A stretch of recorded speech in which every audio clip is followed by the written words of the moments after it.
এই রাজ্যের অনেক মস্তানকে আমি সোজা করেছি, বড় বড় মস্তানকে আমি সোজা করেছি। কেষ্ট মণ্ডল, জ্যোতিপ্রিয় মল্লিক, বালু, শেখ শাহজাহান, সন্দেশকালীর নাকি বাঘ নেংটি ইঁদুর হয়ে গেছে এখন। আমি যেদিন বসিরহাটে গেছিলাম, তারপরে 1 তারিখে জানুয়ারি মাসের 24 সালে, আমি গেছি 30 ডিসেম্বর 23 সালে। আমি বলে এসেছিলাম, শাহজাহান তোমার দিন গণা শুরু হয়েছে, সাবধান।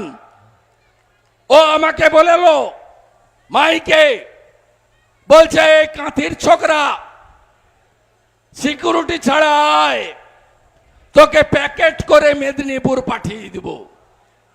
আমাকে প্যাকেট করতে পারেনি, শাহজাহান প্যাকেট হয়ে গেছে।